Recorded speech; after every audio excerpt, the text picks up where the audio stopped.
18.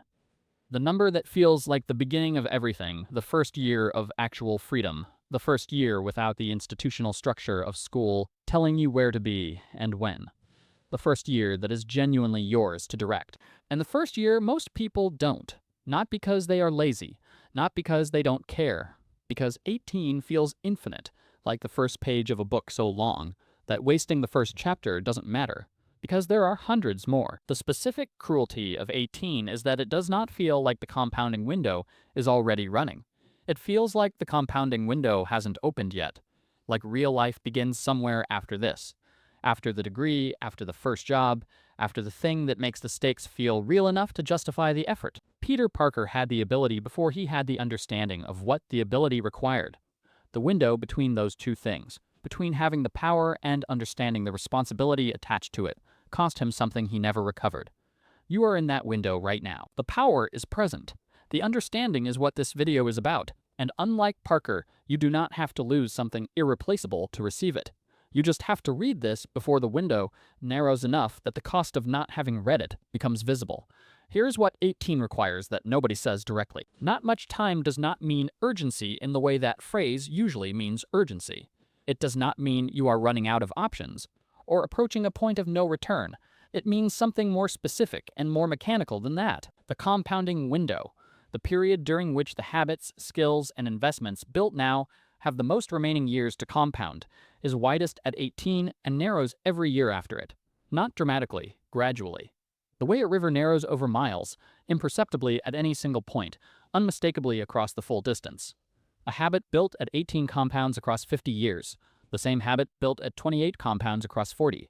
Both are real. Both produce something. But the 10-year difference in compounding duration is not a 10-year difference in output. It is an exponential difference. Because the compounding runs on itself, and 10 fewer years of compounding on compounding produces a gap that working harder in the remaining years cannot close. Not much time does not mean the window is closing. It means it is narrower today than it was yesterday, and it will be narrower tomorrow than it is today. Every day you are 18 is a compounding day that will not exist again. Not a comprehensive list. 5 things. The 5 whose compound return over the years between 18 and 35 is highest and whose absence in that window is most costly to replace afterward. The first is physical capacity. Build it now. The body at 18 adapts faster, recovers faster, and builds more efficiently than the body at 28. The physical practice installed at 18, whatever form it takes, runs on an engine that will never again be as responsive as it is right now. Not for vanity. For the capacity that physical discipline produces. The daily proof that you can show up for the uncomfortable thing and complete it. The second is a learnable skill that produces compounding returns. Not a credential, a skill. Something that earns or enables earning, that improves with practice, that becomes more valuable the longer it is held. The earlier the skill is started, the more practice the years between 18 and 30 provide. A skill with 12 years of practice behind it produces output that a skill with 4 years cannot approach, regardless of talent. Stay with this. The third, fourth, and fifth things are the ones nobody names at 18 because they feel like adult concerns, and they are the ones whose absence at 30 is most specifically traceable to the years between 18 and 22 when they could have been installed at minimal cost. The third is the habit of financial direction, not investment direction. The practice of knowing where the money goes, saving a fixed portion before spending the rest, and building the muscle of treating income as something to steward rather than consume. The cost of installing this habit at 18 is almost nothing.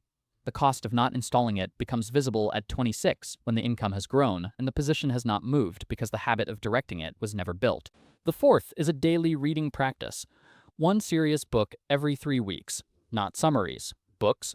The cognitive capacity for sustained attention, complex argument, and delayed comprehension that serious reading builds at 18 is the same capacity that separates the thinking available at 30 from the thinking that remained at the level the phone and the feed produced.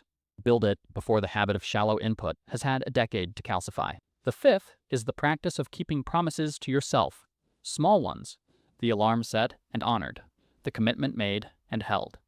Every kept promise deposits into the account of self-trust that determines, more than talent or circumstance, whether the man at 25 can make a commitment and actually believe it when he makes it. Parker's most significant character development was not the acquisition of new powers. It was the building of the self-trust, required to use the ones he already had responsibly. Build it at 18 through small kept promises rather than discovering its absence at 25 through large broken ones. Still being 18 means the window is still fully open, not narrowing imperceptibly. Open. The full compounding duration is still available. The physical engine is still at its most responsive. The neuroplasticity that makes new habits easier to build than they will ever be again is still fully present. The cost of starting the 5 things is at its lowest point. The return on starting them is at its highest. What it does not mean is that the window will stay open indefinitely while you decide whether to use it. The window is open today. It will be open tomorrow. It will be marginally less open next year. Not because of any single event, but because the compounding available from the remaining years will be 1 year shorter. And at 23, 1 year shorter. And at 26, 3 years shorter than it was at 18. Parker did not understand what the window required until it had already cost him something. You are reading this before that cost has arrived. That is the specific advantage of this moment. Not that everything is available, but that the most expensive lessons are still avoidable.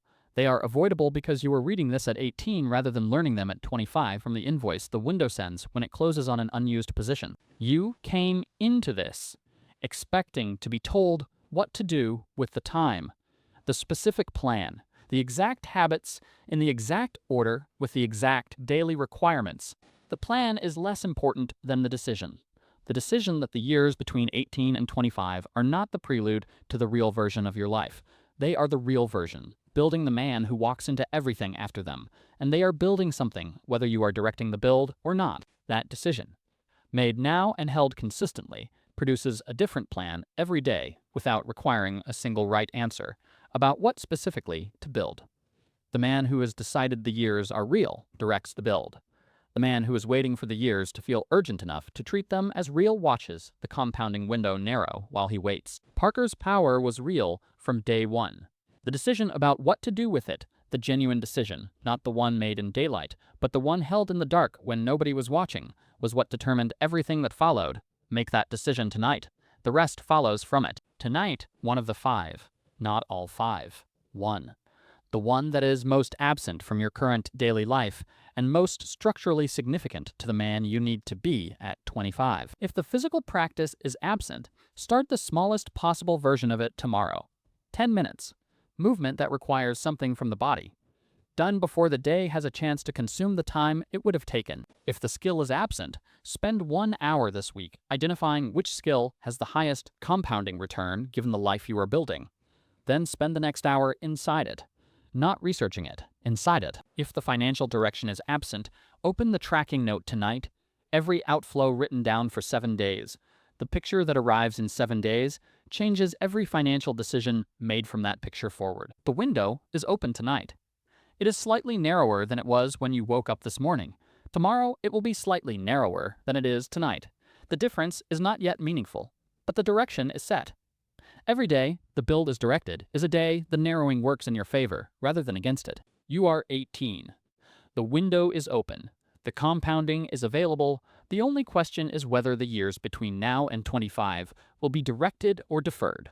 Direct them, starting tonight. One thing, tonight, the man at 25 is built by the decisions made at 18 when nobody was watching, and the stakes didn't feel real yet. They are real. They were always real. The feeling arrives later. The compounding starts now. One question, which of the 5 things, physical practice, learnable skill, financial direction, reading habit, kept promises, is the one most absent from your current daily life right now? Name it in the comments. That absence is the first thing to build, not someday. Tonight, if this named what 18 requires in a way nothing else has, subscribe. More of this. The window is open. Use it.